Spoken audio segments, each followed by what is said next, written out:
Hi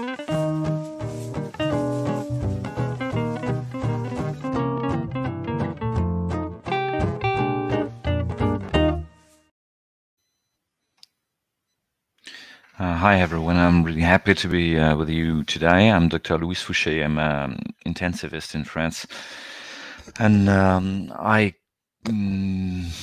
launched a movement of citizen movement named Rien for COVID, and I shall try to make an overview of this movement to give ideas to those who want to do something in that crisis and are looking forward to find a way to be active and change things.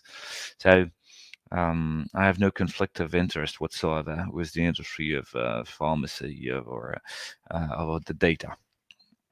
And I live in France, in Marseille.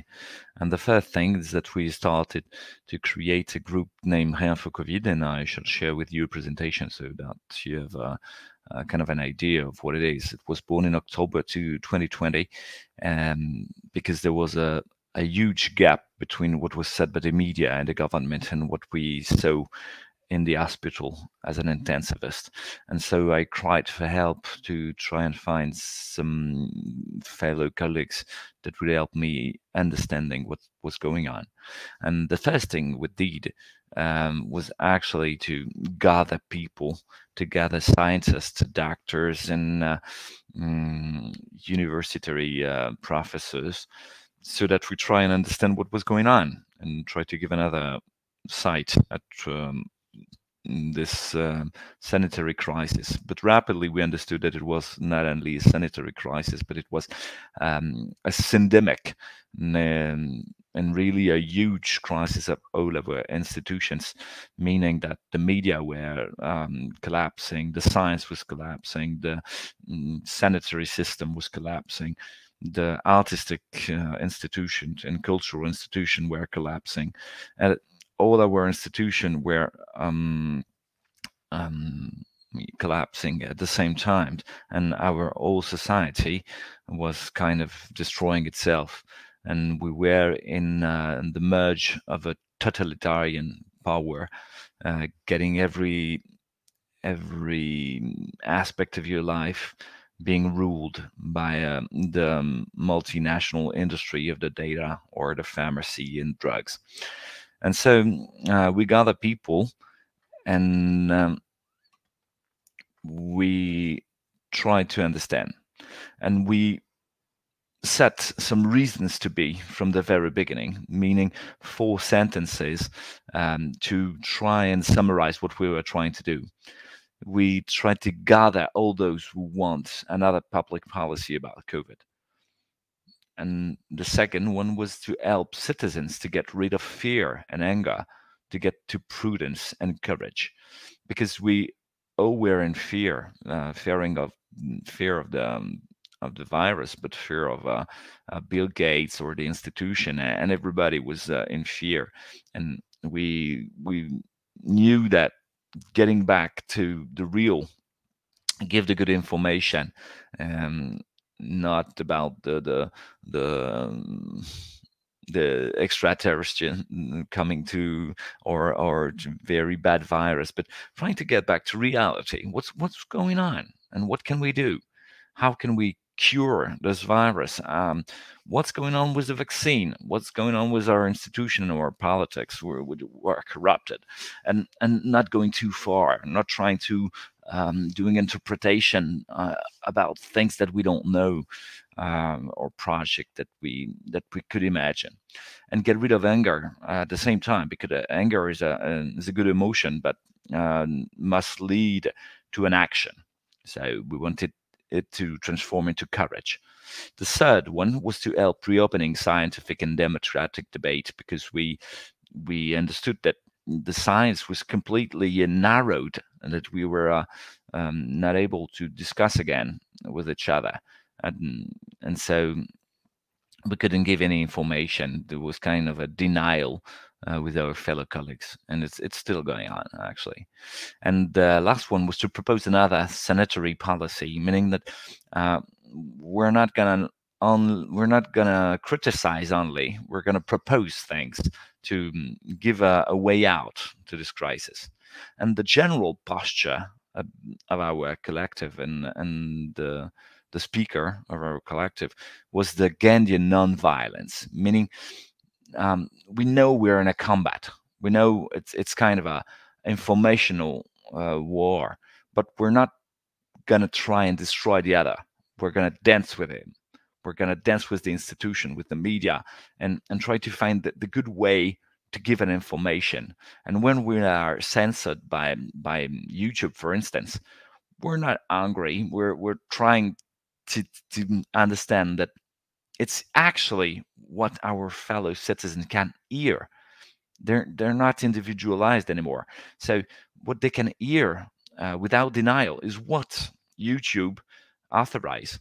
And so we have to find a way out, a way through this censorship to help us understand that it's a good path to try to find how you can get to the others, because there's a lot of people in our country and worldwide who are in a kind of a denial of what's going on, and they are narrowed by the media and the democratic the totalitarian power, um, so that they're trying not to think anymore because it's too hard, and it's too hard to see that everything is collapsing, and they have no plots anywhere. They don't know what to refer to and what is true, what is false.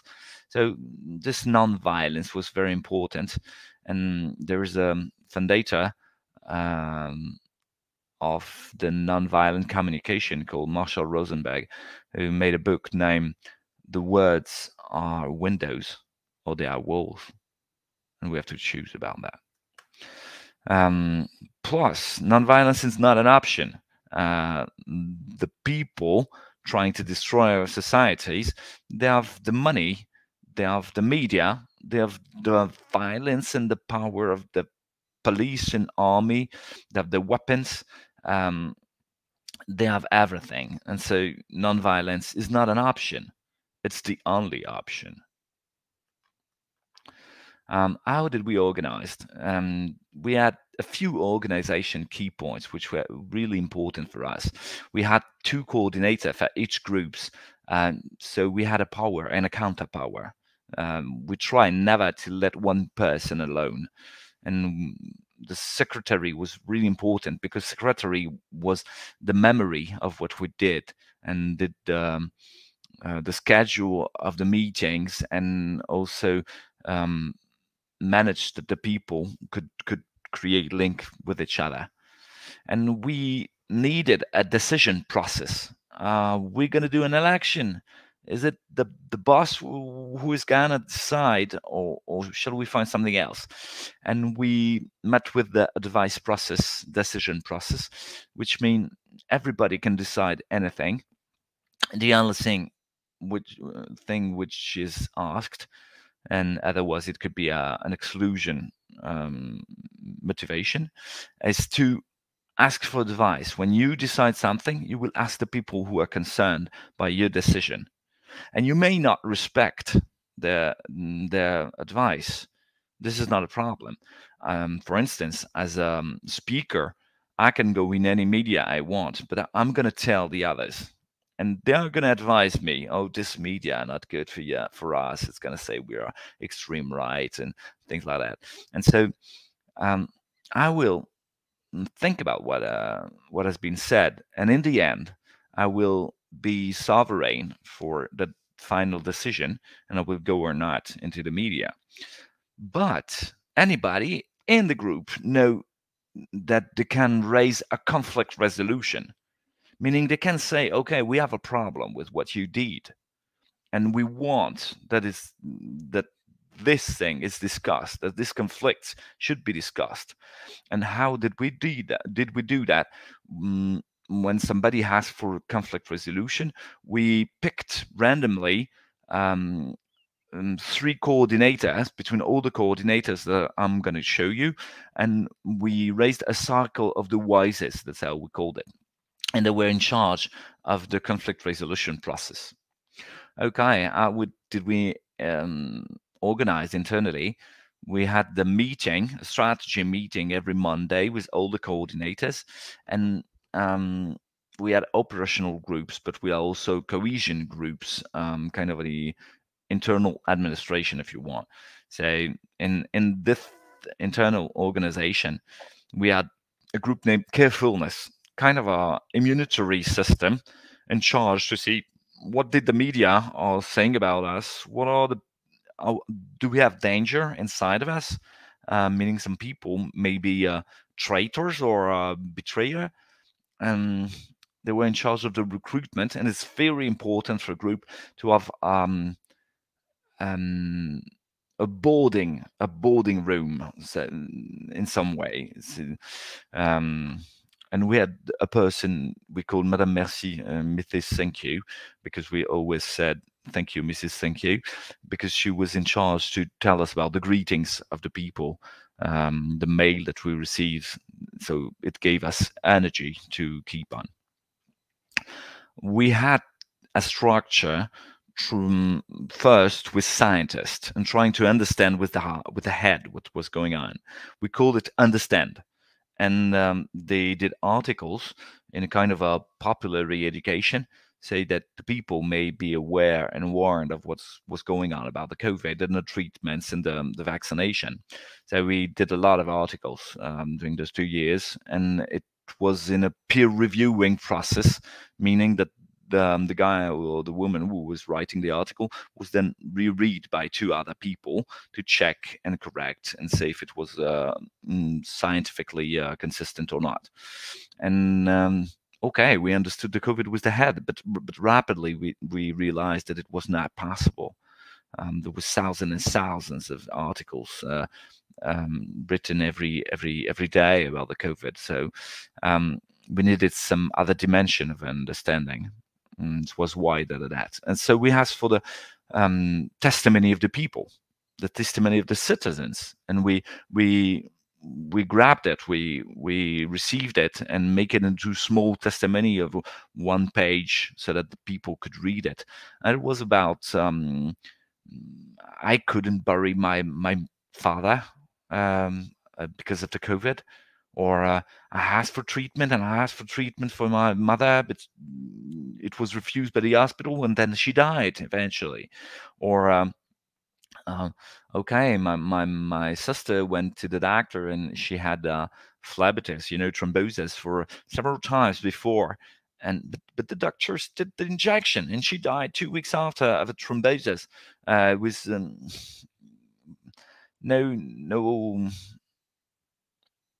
no care about that. And so we had a lot of testimonials about that, and they are very important. And I think we should do some kind of museums about that to keep the memory of what happened during those 2 years, which is really stunning and really shocking. So this was trying to understand with the guts, we understood with the head, with understand, and then with the guts, with testimony. But we needed the heart. The heart was kind of as subtle, a fragile, a brittle way of things. And these were the artists. And the artists were really necessary for music, for dance, for theater, for cinema, for poems and writing. And sometimes in one poem you have the whole summary of what happened, because they have this nuanced way of saying with the heart, and kind of a 6G antenna getting the information of the world. So we had the head, the heart, and the guts, but then we needed to speak. And so we raised a group named Light, which were in charge of the social network, the newsletter, the website, and we were artisans about that. It was not our job, but we did it, and we had a lot of followers about that, and we were giving the information.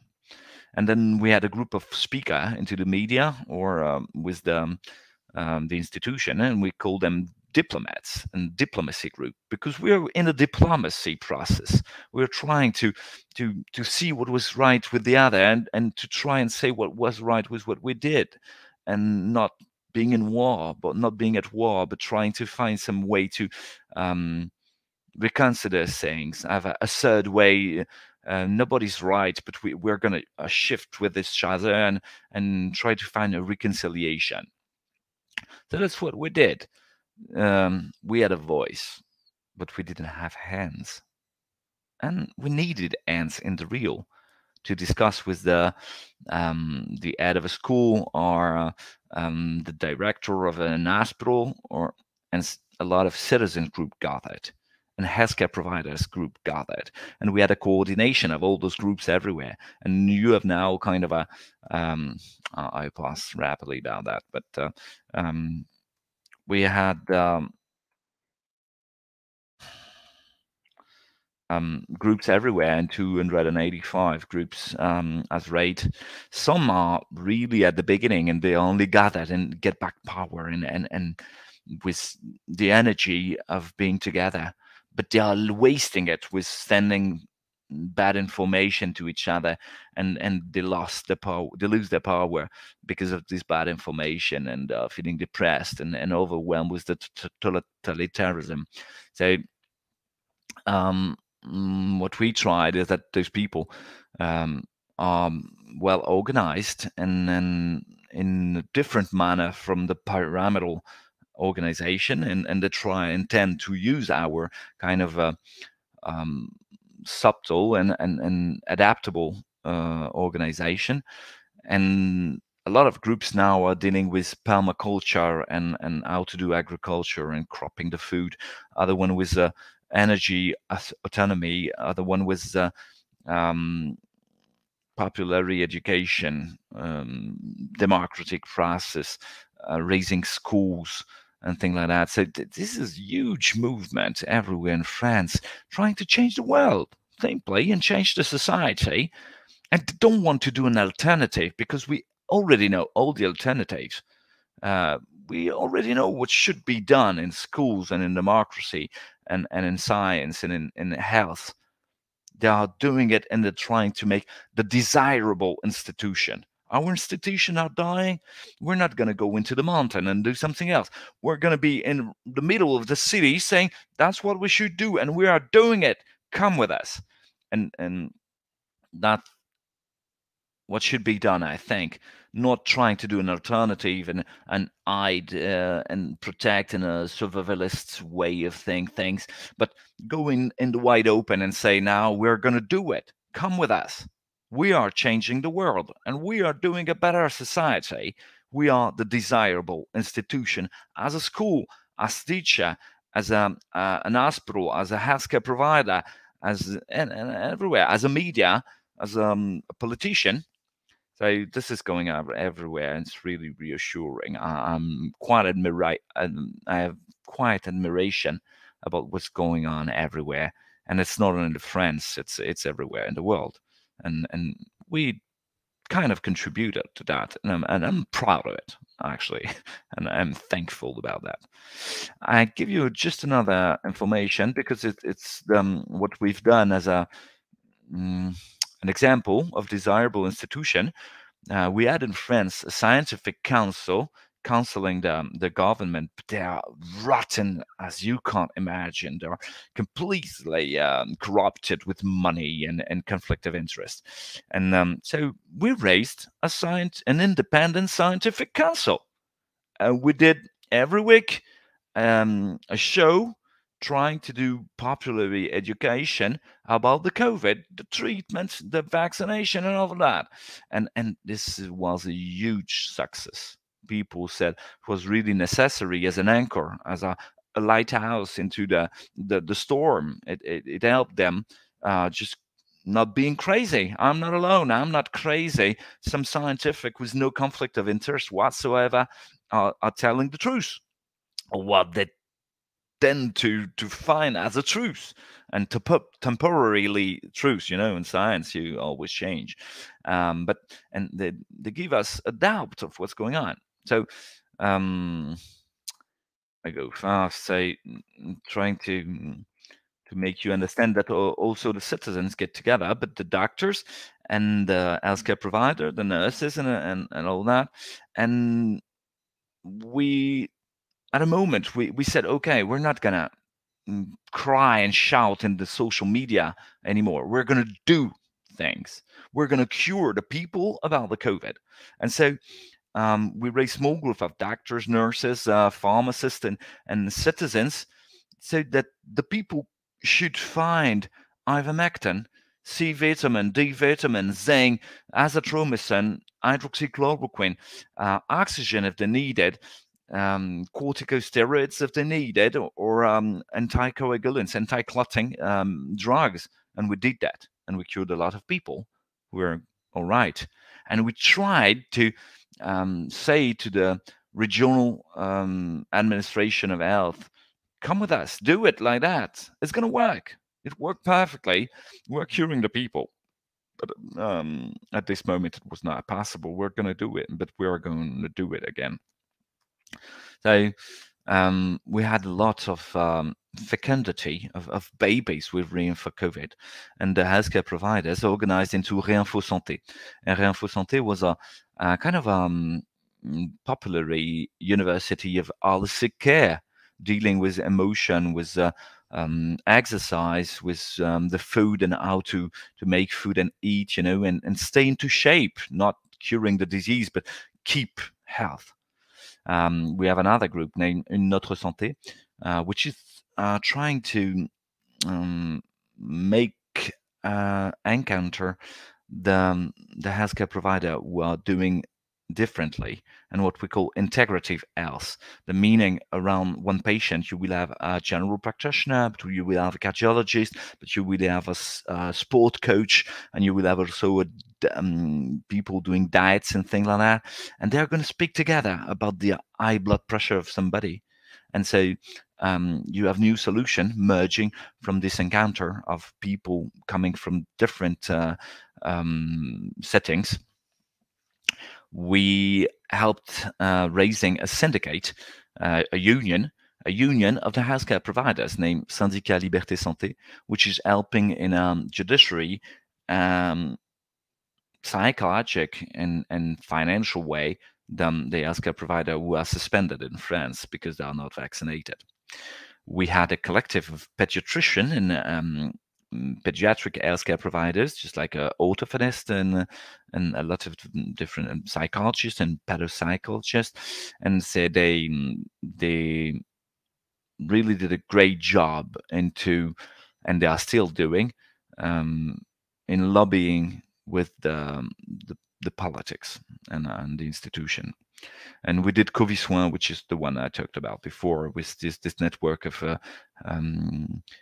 people, of healthcare providers and citizens, helping the people during the COVID for prevention, early treatment, late treatment, and post-COVID treatment. And we had some really stunning example of partnership between citizens and healthcare providers and patients. For instance, we had a lot of old and aged patients who should have gone to the hospital because they were alone and not able to do the kitchen anymore, but the citizen helped and dropped some meals that were prepared before, or called 1, 2, 3 times a day to say, how are you doing? Oh, come on, keep on.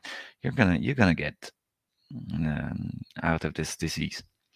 So this was a kind of a nice experience. We have Réinfo Liberté, which was created with the with money and an administrative form, because what I can say about Réinfo COVID is it's an informal citizen collective. We have no patent about the state. We're not an association. We're not a union, and so it's really stunning. And we don't have any bank account. There's no money in that. We did all that with nothing. So pretty much anybody can do it. And so Réinfo Liberté was trying to be the trying to do some judiciary actions and also helping some groups of citizens with actions, gathering money with crowdfunding, and then redistributing it for an action. And so for instance, they finance big in the streets, some kind of advertisement about the risk of the COVID, and they did that. So defining some judiciary protection for restaurant keepers who were sued for endangering the people, and we won. We created Une Notre Histoire, which is an intention to gather intellectuals and citizens to provide popular education about philosophy, permaculture, education, numeric totalitarianism, democracy, and physics, and quantum physics, and local initiative, and shared governance, and also money. And that was really important. A lot of artistic creation merged, just like the Marche Fantastique, which were people walking around France everywhere, with artists coming and doing music or showing the picture and things like that. And they were walking sometimes for 3 weeks with campfire at night, and sleeping in tents, all together. There was movies just like Tous résistants dans l'âme, or Le ciel a tout filmé, or we had artists going everywhere around France with La Tournée Fantastique, and doing a show everywhere. And so it was really stunning process, and we had a big reflection about money, because I think money is the very heart of the problem, and we shall go out of the dollar and the euro, and we will be pushed away from it, actually. So we need to create something else, and we have a lot of knowledge and experience about alternative monetary system. And so this is really interesting. So we did a YouTube channel, but also it took place into the cities to debate about this money issue. So there's a lot of groups who raised and we helped it in some ways and that, but we are close to those other groups named Les Mamans Louves or Les Papas Loups, or With My Period, or Vérité France, which is testimonials of a secondary effect of the vaccine. I think when you meet a need of the world with your talent, you can contribute and make a better world. So this is pretty much the share I can make about Rien for COVID. And if you have any question, we can go further. But now Rien for COVID nationally is gonna disappear, and we choose that because I think we need to reticulate and interconnect the different actions, and we don't need a pyramidal governance about that. So we're voluntarily kind of push away Rien for COVID, so that we get out of reinfo and we get out of COVID, and we avoid the harsh censorship and defamation which has been done by the media, and we let the groups everywhere trying to raise more and get their own ability of public speaking, of social network speaking, and science production and production of schools and things like that. So I hope I've been clear, because kind of hard for me to explain that in English, but thank you very much, and then after watching that I can answer all your questions. Bye